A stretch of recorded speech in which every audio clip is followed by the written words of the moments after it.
Superintendent agriculture officer के ऊपर दिए कि DSAO will coordinate the contract farming arrangement. अगर उसमें डेफिनेशंस में चले जाओ, जस्ट डेफिनेशन, हाँ यस, नीचे आइए, एग्रीकल्चर प्रोड्यूस, बस इसमें आ जाइए। ओके, और जो एग्रीकल्चरिस्ट की डेफिनेशन है, agriculturist also includes association of farmers by whatever name called, registered under any law of the time being in force and is engaged in aggregation of member farmers produce including livestock। ऊपर जाइए, explanation में क्या दिया है कि if a question arises as to whether any person is an agriculturist or not, for the purpose decision of district collector, deputy commissioner, district magistrate, officer in charge of land revenue of the district, by whatever name it may be called, in which such person is engaged in production of agriculture produce or rearing of livestock, shall be final. Further, the expressions of landholder and tenant shall have meaning assigned to them in the respective land reforms acts। Okay, तो जब farmer producer, मैं अभी companies की बात करूंगा, farmer producer companies अगर register करनी है तो आरओसी, जो कल मैंने आपको एमसीए दिखाया, एमसीए का मतलब है, एमसीए का मैंने पोर्टल दिखाया था आपको, एमसीए वर्जन 3 का पोर्टल था वो। एमसीए का फुल फॉर्म है मिनिस्ट्री ऑफ कारपोरेट अफेयर्स।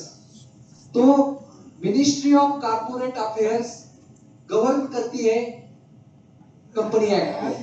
पहले फार्मर की ऑर्गेनाइजेशन है, वो कंपनीज में क्यों नहीं हम उसको रजिस्टर करवा सकते? तो उसमें जो इकोनॉमिस्ट थे वाई के अलग कमेटी, तो वाई के अलग जी ने उसका एक रिपोर्ट दे दिया। वो रिपोर्ट देने के बाद फिर 2005 में गवर्नमेंट ऑफ इंडिया ने एक ईरानी कमेटी बनाई कि भाई ये कंपनी एक्ट में क्या क्या बदलाव होने चाहिए, क्या क्या करना चाहिए। तो उस कमेटी ने बोला कि ये फार्मर प्रोड्यूसर कंपनी का चैप्टर हटा दो, इसकी यहाँ पे कोई जरूरत नहीं है। लेकिन वो टाइमिंग वैसे ही चलता रहा। बाद में 2012 में जो एनसीडीसी है, नेशनल कोऑपरेटिव डेवलपमेंट कॉर्पोरेशन, तो NCDC has been constituted by parliamentary act, तो उसमें कुछ चेंजेस करने थे।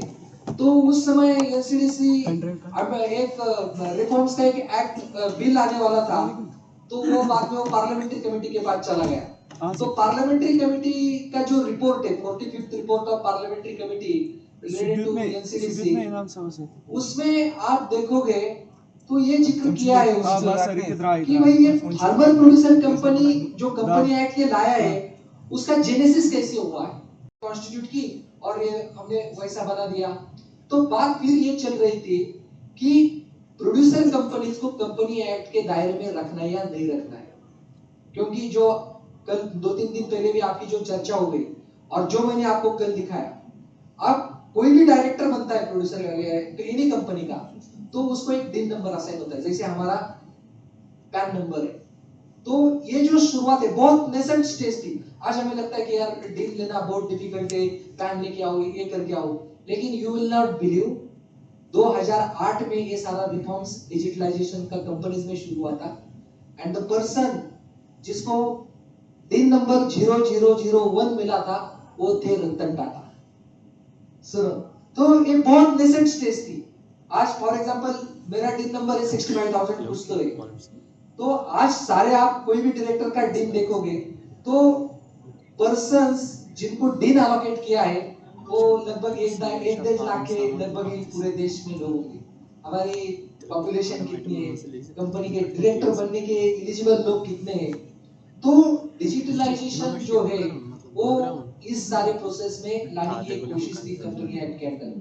जो अभी भी कोऑपरेटिव के चैलेंजेस है, आपने वैद्यनाथन कमेटी सुना होगा, बाकी सारे रिफॉर्म्स, आज भी हम कोऑपरेटिव्स के डिजिटलाइजेशन के बारे में बात करते हैं।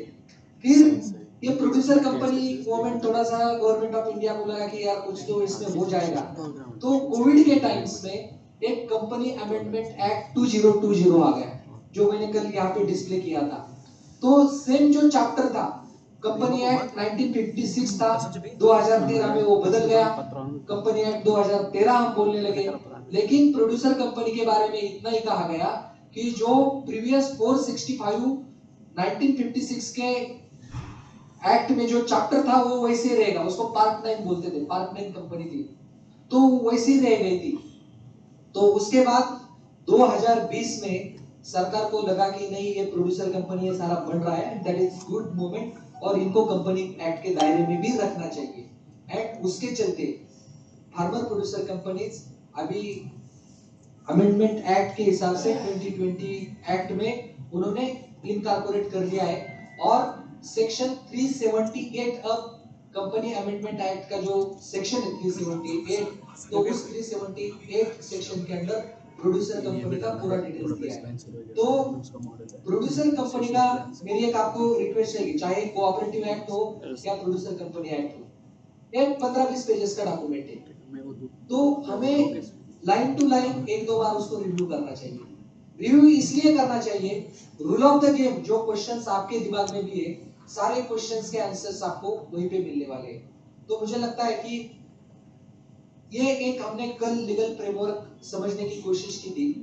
आज जिस पॉइंट के ऊपर मैं चर्चा कर रहा हूं वो ये था कि आपके स्टेट में जस्ट गूगल करो कि J&K का agriculture produce market committee act, आपको किसी को पता है? नहीं है। आपको पता है? नहीं है। उसका मतलब it has been decontrolled and deregulated. Okay, हमारे स्टेट में एग्रीकल्चर प्रोड्यूस मार्केटिंग एक्ट थी 2018 में। हम लोगों की डिमांड थी, देखो एक्ट कैसा गवर्न करता है। हमारे स्टेट का एक्ट बोलता था आप जो मंडी के प्रीमाइसेस में ट्रेड करोगे that is the only legal trade. अगर कोई खरीदार और किसान मंडी के बाहर ट्रेड करता है तो that is the illegal trade. और मंडी का जो एरिया था that was the geographical area of the block. जो तहसील रहता है हमारे यहाँ, मंडी का एरिया भी वो बोलता था पूरा तहसील है। तो किसान लोग बोलते थे कि अगर, हमारे किसान संगठन भी बोलते थे कि अगर भाई कोई ट्रेड मेरे खेत में अगर कोई आके ट्रेड करता है तो मंडी का कोई मुझे फैसिलिटेशन नहीं है, तो ये एक्ट के अंदर क्यों रखा है। तो बहुत सारा प्रेशर हमारे स्टेट में था।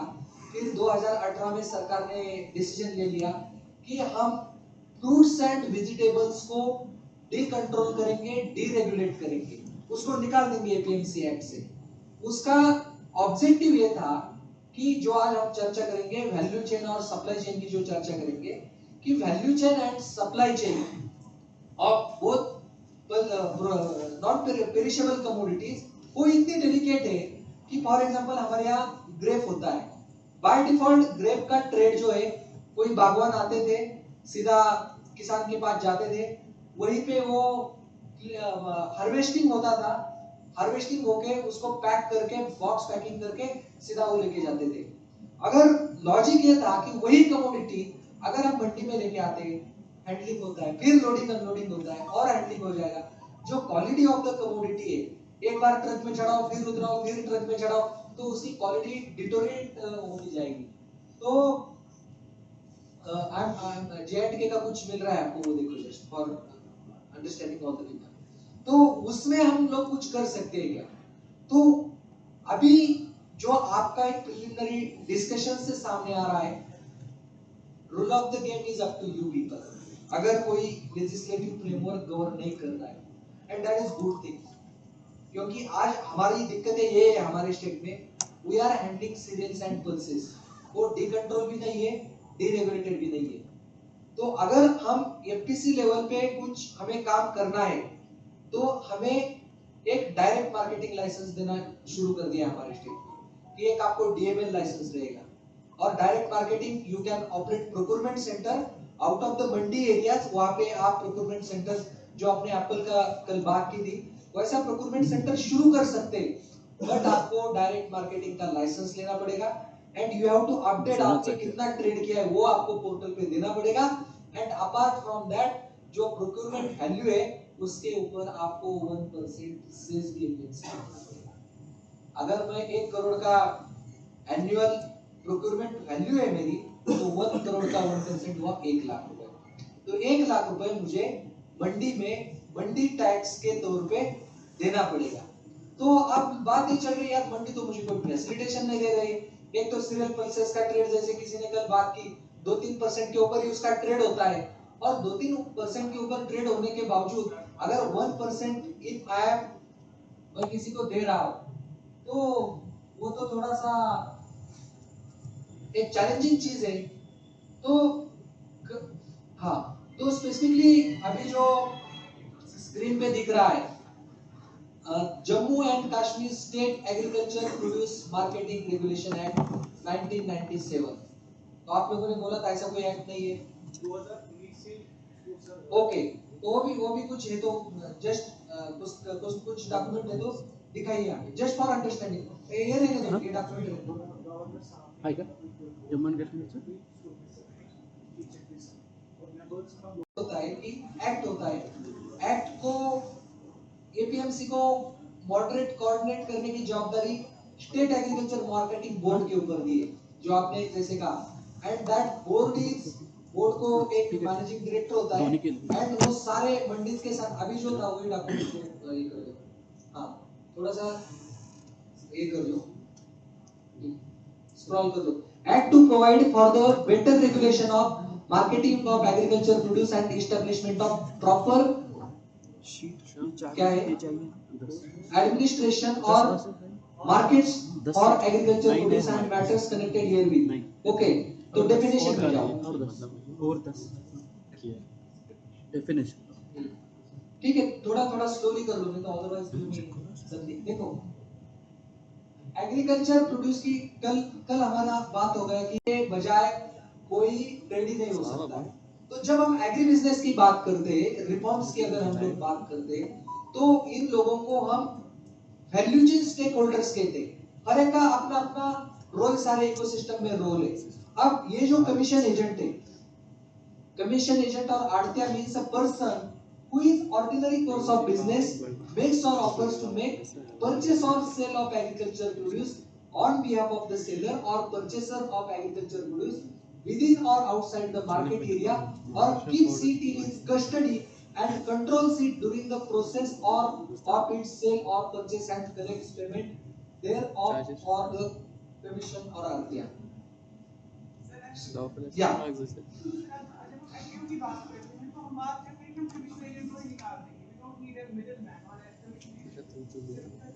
एग्जैक्टली तो वही मुझे आपको ये कहना था कि सी कमीशन एजेंट अगर एक्ट में बोला सॉरी एक्ट में क्या बोलता है कि कोई तो एजेंट चाहिए।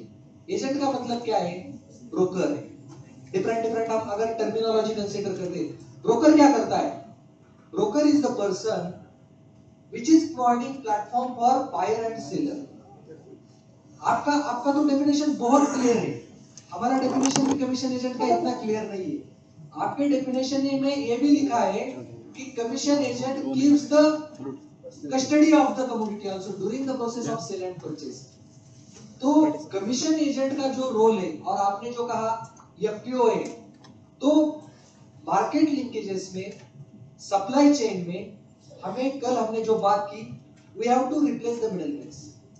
अगर प्रोड्यूसर कंपनी इस सारे प्रोसेस में आती है तो producer company shall play the role of commission agent. वो उसके रोल पे आ जाए तो कमीशन एजेंट यही रहने दो हाँ वही रहे प्लीज डेफिनेशन के ऊपर आ जाए दो स्क्रॉल मत कर 2 मिनट के लिए नहीं तो कमीशन एजेंट के रोल पे ही उन्होंने आना है। तो कल जो हमने सारी बात कही कल आपने बात की कि हमारे बिजनेस मॉडल्स की हमने चर्चा की सारे इसमें चर्चा की।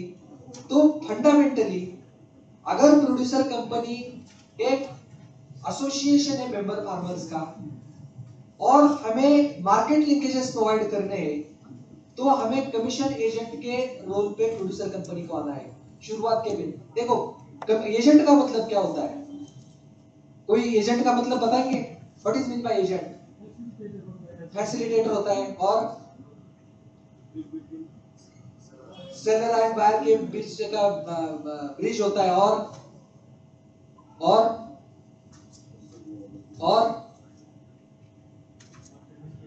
मार्केट लिंकेज प्रोवाइड करता है और person who has said the owner for a committee, but just he will charge the commission. Owner नहीं, ओनर कंट्रोल रखता है, कस्टडी में रखता है, इज नॉट ओनर. ओके, और सबसे बड़ी इंपॉर्टेंट चीज अगर हम अकाउंटिंग लेंस से देखते हैं, अगर आप कुछ ट्रांजैक्शन करते हो और आप कोई सीए के पास जाते हो तो वो आपका नेचर ऑफ अकाउंटिंग पूछता है. आपका एजेंट अकाउंटिंग है या आपका सेल परचेस अकाउंटिंग है. एजेंट अकाउंटिंग का मतलब ये होता है एजेंट कोई रिस्क एंड रिवार्ड अपने ऊपर नहीं लेता है. सबसे इंपॉर्टेंट चीज है, एजेंट का मतलब आ गया, आपका माल है, आप खरीदने वाले हो. दोनों में अगर तय होता है कि प्राइस डिस्कवरी मैकेनिज्म तय होता है तो आगे बढ़ते हैं. तो रिस्क एंड रिवार्ड की जहां पे बात आती है, agent is not taking any risk and reward. और जैसे सर ने बताया, तो एजेंट का रेवेन्यू मॉडल क्या है? एजेंट का रेवेन्यू मॉडल है कमीशन. उसको हम मॉडर्न एग्री बिजनेस टर्मिनोलॉजी में बोलते हैं सर्विस चार्ज. वो सर्विसेज प्रोवाइड करता है, क्योंकि कमीशन जैसे बोला ना, commission agent is like middleman, they are making exploitation of the farmers. ऐसा उनका सारा एक इमेज बन चुका है. तो उस सारे प्रोसेस में हमें भी एफपीओस को, जैसे सर ने वर्ड यूज किया, फैसिलिटेटर. शुरुआत के दौर पे हमें ये देखना है आपके पास पैसा है या नहीं है, वो अलग चीज है. आपके पास प्रोड्यूसर कंपनी के पास कितना इक्विटी है उसको भी 2 मिनट के लिए आप साइड में रखो. But can FPC act as a facilitator in value chain और सप्लाई चेन? फैसिलिटेटर का रोल प्ले कर सकती है क्या? अगर हमने इतने सारे मेंबर जोड़े हैं और आपने कल किसी ने क्वेश्चन पूछा था कि फ्लो चार्ट मेरा क्या होना चाहिए फार्मर्स मोबिलाइजेशन के लिए, फार्मर मोबिलाइजेशन करना है तो सबसे पहले आपका जो इंस्टीट्यूशन है, एफपीओ है, उसको एक अच्छा फैसिलिटेटर के तौर पे हमें देखना पड़ेगा. क्या मैं फैसिलिटेशन कर सकता हूं? क्या चेरी के लिए कर सकता हूं? क्या मैं एप्पल के लिए कर सकता हूं? बाकी के जो आपके यहाँ पे कैरेट जैसे वेजिटेबल्स होते हैं उसके लिए कर सकता हूं? तो उसके लिए हमें एग्जिस्टिंग वैल्यू चेन देखनी पड़ेगी. एग्जिस्टिंग वैल्यू चेन क्या है और क्या मैं ये रोल प्ले कर सकता हूं या नहीं कर सकता हूं. सुबह जब हमने मंडी विजिट किया, हम 5-6 जो यहाँ पे वर्ड है, विलेज लेवल आड़तियास कहीं ना कहीं था, आड़तियास वर्ड है. तो हमने बोला आप किसान है? वो बोला मैं किसान नहीं हूँ. तो आपने क्या किया? उन्होंने बोला ये प्लॉट जब हार्वेस्टिंग को आया था तो मैं गया और किसान के साथ मैंने उसका दाम दे दिया, हार्वेस्टिंग मैंने खुद किया और मैं खुद मार्केट में बेचने के लिए आ गया. सो एफपीओ जो है, एफपीओ देखो डिफरेंट कंपनीज की परिभाषा है. कोई मैन्युफैक्चरिंग कंपनी है, कोई सर्विस कंपनीज है, कोई मार्केटिंग कंपनीज है. तो एफपीओ को हमें एक सर्विस कंपनी के तौर पे देखना है. कल आपने बात किया कि हम इनपुट्स प्रोवाइड करेंगे. What we are doing? We are providing the services. थोड़े हम इनपुट का, चलो हम इनपुट तैयार करेंगे, उसका फैक्ट्री लगवाएंगे, फिर इनपुट किसानों को देंगे, वो नहीं करते. But yes, FPO can become the input company. जो कल ऑर्गेनिक फार्मिंग की बात चल रही थी कि मैं बायो फर्टिलाइजर बनाऊंगा, मैं वर्मी कंपोस्ट बनाऊंगा, वो यूनिट कंपनी चला सकती है as a manufacturer. I am manufacturer of vermicompost, I am manufacturer of bio compost. तो उसका आप मैन्युफैक्चरिंग कंपनी बन सकते हो. लेकिन जब ब्रॉडर लेवल पे हम सर्विसेज की अगर बात करते हैं, तो अगर हम स्पेसिफिकली एग्रीकल्चर मार्केटिंग की और मार्केट लिंकेज और वैल्यू चेन की बात करते हैं, तो बाय डिफॉल्ट हमें समझना पड़ेगा कि हमारा रोल क्या है, मेरी अकाउंटिंग किस तरीके से हमें देखनी है. और कल जो क्वेश्चंस आए थे, पर्टिकुलरली जीएसटी का क्वेश्चन आया था. अब मेरा क्वेश्चन है, जो एक कमीशन एजेंट है, कमीशन एजेंट जो इनकम जनरेट करता है, is offering a service, service he offer करता है. आप सारे लोग गवर्नमेंट ऑफिसर से अगर आप कोई सर्विसेज हायर करते हो तो कितना जीएसटी है सर्विसेज के ऊपर? 18%. कितना? 18% सर्विस चार्ज है on any services offered by any player. तो ये जब जीएसटी एक्ट आ गया, जीएसटी में तो गड़बड़ हो गई। Commission agent is also providing the services, वो तो सर्विसेज प्रोवाइड कर रहा है, तो नोटिसेस आना शुरू हुआ। हमारा पुणे का जैसे आपका पालिमपुरा ना, पारिमपुरा का जैसे आपका मंडी है, वैसे हमारा पुणे में गुलटेकड़ी मंडी है। तो गुलटेकड़ी मंडी के बहुत सारे लोगों को इनकम टैक्स से वो नोटिस आने लगे, जीएसटी के नोटिस आने लगे कि आप सर जीएसटी भर लो आपका। Yes, they are registered with the mandis, वो रजिस्टर्ड प्लेयर है मंडीज में, क्योंकि एक्ट में लिखा है तो खाली लाइसेंसिंग, उनको भी एक लाइसेंस इशू होता है।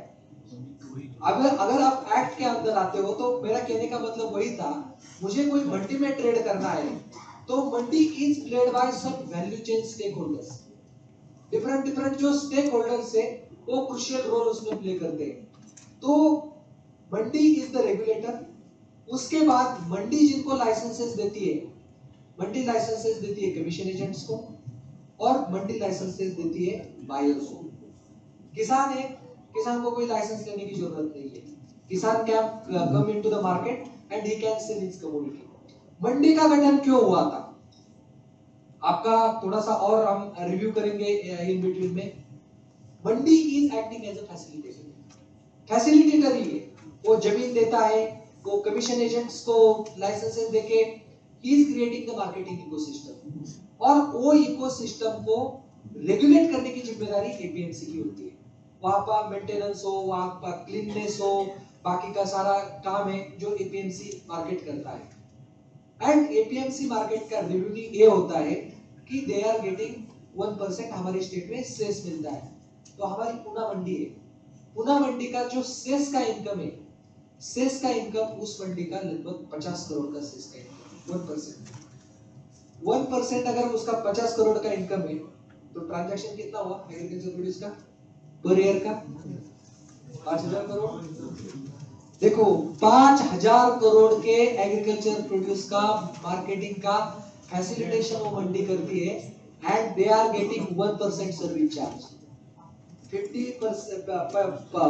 1% उनको सर्विस चार्ज मिलता है। अभी हमारे स्टेट में इलेक्शन चालू है, कोड ऑफ कंडक्ट के पहले सरकार ने बहुत पॉपुलर स्कीम लाई थी, और जो ट्रेडर्स कम्युनिटी है उनको भी थोड़ा सा एक पॉपुलर स्कीम दिया था। सरकार ने उनको बोला आपको जो 1% सेस लगता है ना, उसको हम 50% कर देते, 50% ओनली, आपको आधा ही परसेंट भरना है। आधा ही परसेंट भरना है, तो ये जो एपीएमसी है वो सारे सरकार के खिलाफ है। हम मंडी कैसे चलाएं, मेरा 50 करोड़ का अगर रेवेन्यू रिसिप्ट से, तो मेरा एक्सपेंडिचर भी 40 करोड़ का है, तो 10 करोड़ का ऑलरेडी 10 करोड़ के नेट प्रॉफिट के ऊपर हम लोग काम करते हैं, तो इसको हम आगे कैसे बढ़ाएंगे। तो हम आज जो चर्चा करने वाले हैं कि हमारे वैल्यू चेन स्टेक होल्डर्स को, इसीलिए हम प्राइमरली एपीएमसी मंडी की बात कर रहे हैं। आपने सारे लोगों ने एपीएमसी मंडी भी विजिट किए, आप में से बहुत सारे लोग फार्मर्स भी है, तो कमीशन एजेंट होता है, सेलर होता है, बायर होता है। यहाँ और एक वर्ड आपको देखने को मिला, थोड़ा ऊपर स्क्रॉल कर लो, हमाल। जो भी सर्विसेज कोई भी मिडलमैन देता है, लेकिन हमें आज से उनको वैल्यू चेन स्टेक होल्डर्स कहना है, और हमारी वैल्यू चेन कैसे इफेक्टिवली करना है वो हमें यहीं पे देखना है। देखो मार्केट,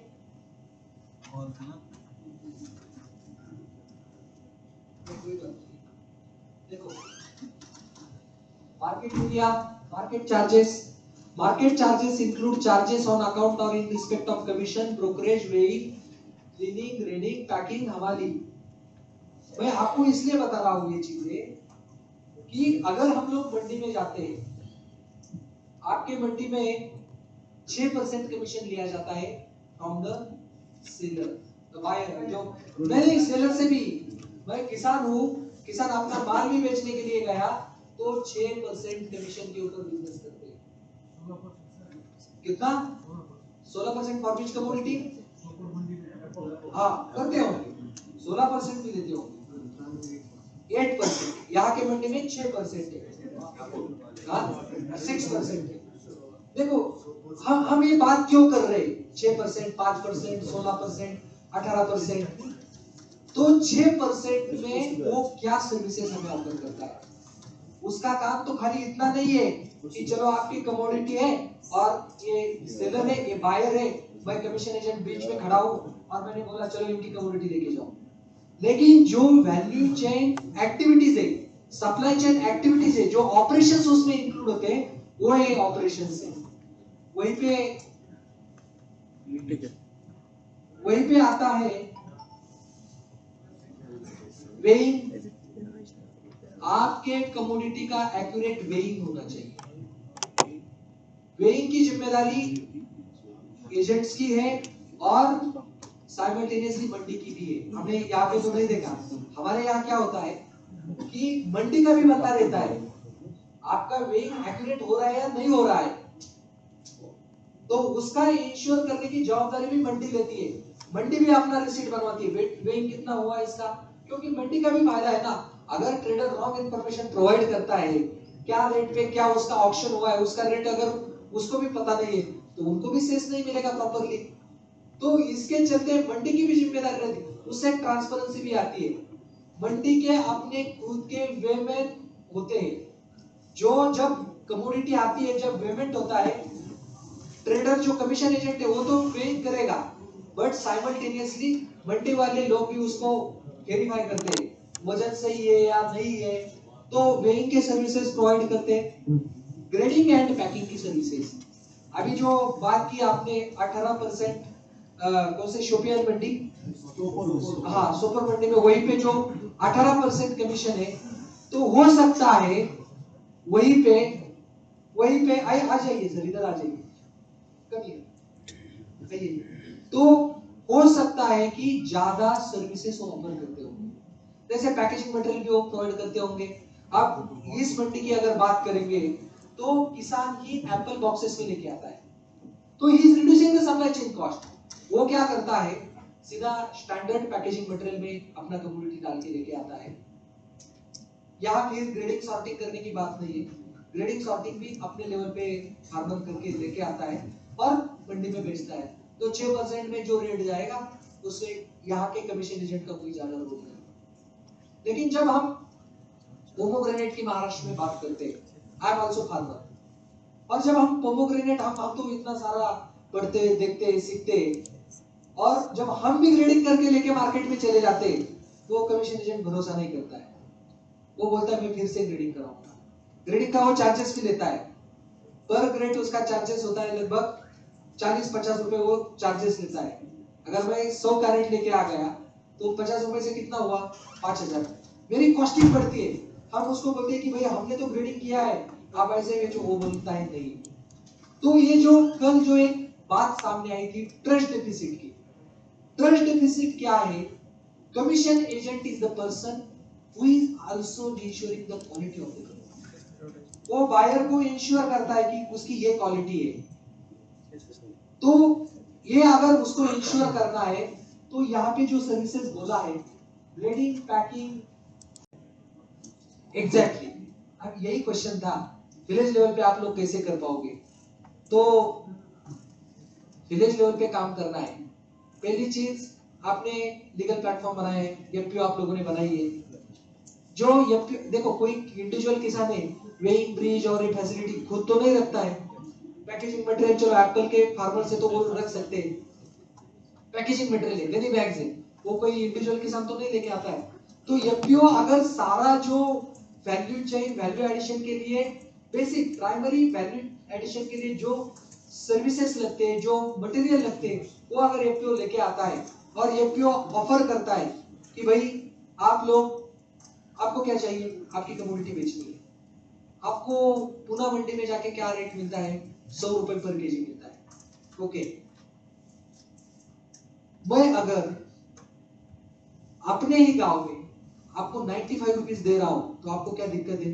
वो बोलता है क्यों, कोई दिक्कत नहीं। हमने बोला क्यों?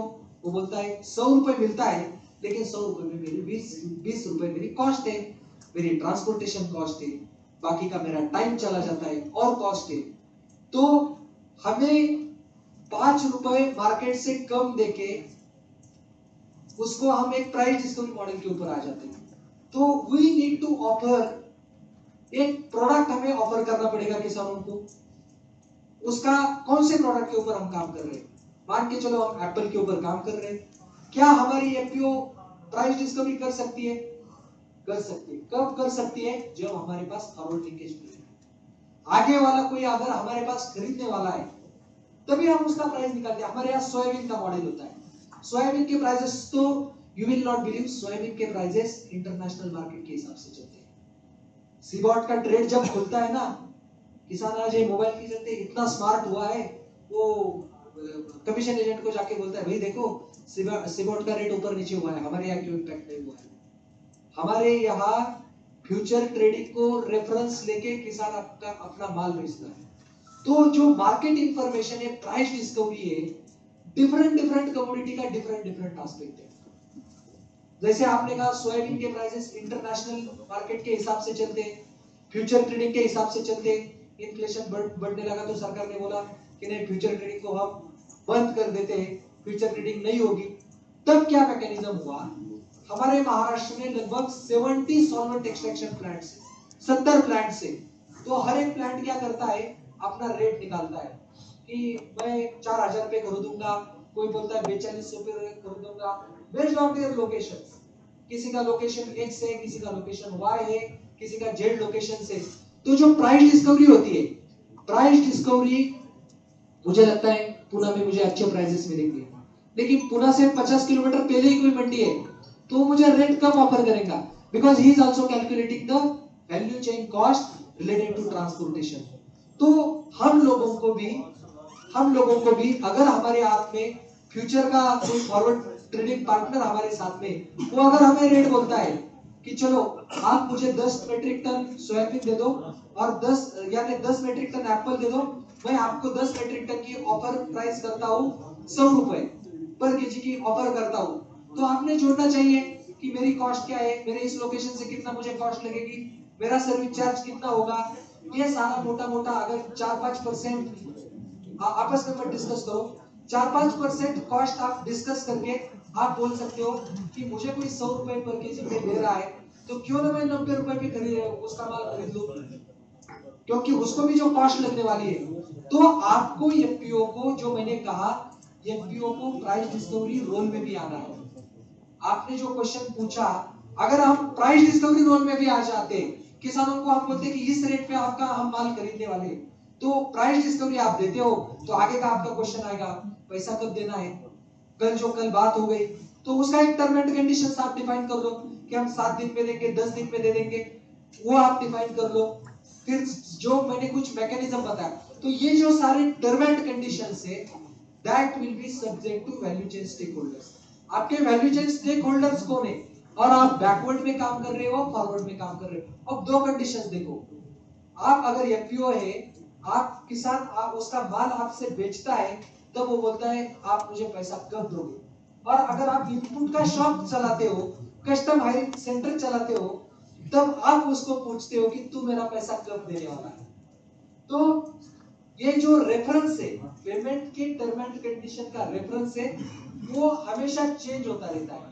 Who is offering the services, who is ultimately, buyer and seller. तो बायर का एक्सपेक्टेशंस ये रहता है, सेलर का एक्सपेक्टेशंस ये रहता है कि मुझे इमीडिएटली पेमेंट मिलना चाहिए। बायर का एक्सपेक्टेशंस रहता है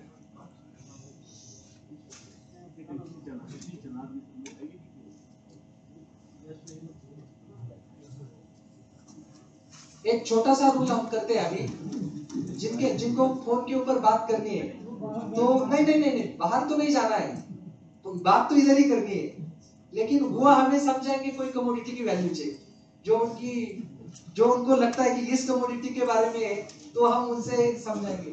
तो अमल जी, आपका मैं आपके पास स्पीकर देता हूँ, मैं देखता हूँ कि जिनको बात करनी है तो हमें कोई कमोडिटी की सप्लाई चेन बताइए। तो मेरा पॉइंट कंक्लूड करता हूं। तो ये जो चर्निंग है, मार्केट जैसे आपने कहा, मार्केट किसी ने कहा छोटा मार्केट होता है, क्या रूल होते हैं छोटे मार्केट का? कोई छोटा मछली वाला लेके बैठ गया मैडम, तो आप थोड़े बोलते हैं कि इसका इंटरनेशनल मार्केट में चल रहा है, ये चल रहा है। यार चलो, 10 की कमोडिटी है ना, मुझे आप नहीं ले रहे, चलो 5 को लेके जाओ। You will not believe Mumbai में फल सब्जी का मार्केट कैसे चलता है, पर्टिकुलरली वेजिटेबल का मार्केट। हमारे कुछ मित्र हैं मुंबई में, हम उनको बोलते हैं कि मुंबई का मार्केट कैसे चलता है, या तो बोलते हैं मुंबई में सब्जी आती है 4 बजे, देश के डिफरेंट डिफरेंट कॉर्नर से आती है, तो सुबह में मान के चलो 100 रुपए प्राइस होती है, दोपहर हो गई 50 रुपए प्राइस होते हैं, शाम जैसे होने लगती है तो प्राइसेस जीरो होती है। हमने बोला प्राइसेस जीरो कैसे होती है, तो बोलते हैं वेजिटेबल तो पेरिशेबल है, जीरो प्राइसेस इसलिए होती है कि शाम को हम उसको समुद्र में डंप कर देते हैं, तो कल तो फिर फ्रेश कमोडिटी आने ही वाली है। तो जो आपका प्रॉफिट एंड लॉस स्टेटमेंट जो बनता है ना, वो एवरेजिंग के ऊपर चलता है। आप ये नहीं कहोगे कि मेरा ए ग्रेड कमोडिटी 100 रुपए में चला गया, आप ये नहीं कहोगे कि मेरा सी ग्रेड कमोडिटी 20 रुपए में। You speak about the model prices. Ideally बहुत सारे लोग इकोनॉमिक्स भी पढ़े हुए लोग हैं, तो आज हमें इंपॉर्टेंस समझ में आता है मॉडल प्राइसेस को ही। आइडियली हमें, मेरा एक वॉल्यूम था, एक वॉल्यूम मेरा y रुपीस पे सेल हुआ है, मेरा p वॉल्यूम था तो q रुपीस के ऊपर सेल हुआ है, तो मेरा मॉडल प्राइसेस मुझे क्या मिला है। तो जब कोई किसान अपना माल बेचने के लिए आता है, जो प्राइस डिस्कवरी में दिक्कत आती है, वो क्या बोलता है, साहब मार्केट को 100 रुपए चल रहा है। तो हम लोग बोलते हैं कि कौन सा तुम्हारा ए ग्रेड का कमोडिटी है कि आप बोलते हो 100 रुपए चल रहा है। तो ये जो price discovery mechanism and model है, आपने जरूर कहा कि विलेज लेवल पे अगर प्रोक्योरमेंट करना है तो सबसे बड़ा चैलेंज आता है, क्योंकि किसान आज मार्केट इंफॉर्मेशन इतना बड़ा सोर्स है कि आप डिफरेंट डिफरेंट लेवल पे उसको इंफॉर्मेशन आपके पास पहुंच जाती है। आज इतना सारा डिजिटलाइजेशन हो चुका है। और अगर आप आजादपुर मंडीज में भी जाओ, प्राइस डिस्कवरी कैसे होती है। आजादपुर मंडीज में जब हम इसका स्टडी करते थे, देखते थे, तब हमने पूछा कि आप प्राइसेस कैसे देखते ये करते, तो ट्रेडर्स लोग बताते, देखो हमारा ट्रेडर्स लोगों का ग्रुप होता है, आज मंडी में कितना अराइवल है, अराइवल कैसे मैप करते हो, अराइवल का एक थंब रूल होता है, आज प्याज की कितनी ट्रक्स मंडी में आई है, एक ट्रक में 20 टन होता है। दिल्ली सिटी की रिक्वायरमेंट मान के चलो 100 ट्रक की है, 100 ट्रक 20 मेट्रिक टन के कितना टन हुआ, 2000 मेट्रिक टन। मेरी डेली अगर ट्रेड 2000 मेट्रिक टन का होता है तो मेरा एवरेज प्राइस रहेगा। लेकिन मेरा ट्रक्स, अगर मैंने 100 ट्रक्स की बात कही, मेरे पास अगर मंडी में 80 ट्रक्स आ गई, 80 ट्रक्स का मतलब क्या हुआ, मार्केट में शॉर्टेजेस है आज, तो प्राइसेस थोड़ा सा बढ़ा देते हैं। एग्जैक्टली। अब ज्यादा ट्रक्स आ गई तो उनको प्रेशर रहता है कि यार ये माल को आज खत्म करना है, वो सस्ता मार करके वो बेच देते हैं। तो ये जो ट्रेडर्स है, जो हमने डेटा की भी बात करी, सारी एक थंब रूल के ऊपर ये सारी चीजें चलती है। अगर थंब रूल को हमें थोड़ा सा डेटा ड्रिवन करना है, डेटा ड्रिवन करना है, तो हमें थोड़ा सा स्टैटिस्टिक्स के ऊपर आना पड़ेगा। और अगर सीधी सी बात है, आप एफपीओ है, आपके 300 मेंबर फार्मर्स है, 300 मैं एप्पल की बात करता हूं, और 300 मेंबर में से आपके 200 लोगों के पास ऑर्चर्ड्स है, उसका एरिया आपके पास है, मान के चलो आपने पूरा सर्वे स्टैटिस्टिक्स आपके पास रखा है, और आपको पता है कि 200 मेट्रिक मेरे 200 जो ऑर्चर्ड्स है, 200 एकड़ के जो ऑर्चर्ड्स है, मान के चलो कि मेरे पास 1000 मेट्रिक टन का या 10,000 बॉक्सेस का मेरे पास माल है।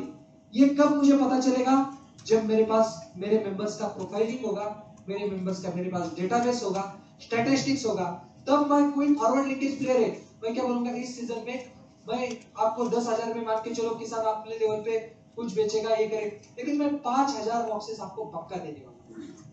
तो वो जो आगे वाला बायर से वो इंश्योर हो जाएगा कि मुझे ये जो संस्था है वो जिम्मेदारी उनकी है, कैसे कंप्लीट करना। एक बार अगर मैं बिजनेस कमिटमेंट करता हूँ तो मेरी जिम्मेदारी उसको कैसे फुलफिल करना है, तो वो देखेगा कि वो जाएगा किसानों के पास, कलेक्शन एग्रीगेट, अगर उसको पता है कि डेली बेसिस पे आपका सीजन मान के चलो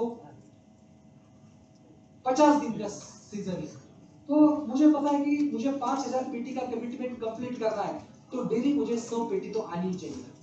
तो डिफरेंट हार्वेस्टिंग टाइम क्या है, ये सारा शेड्यूल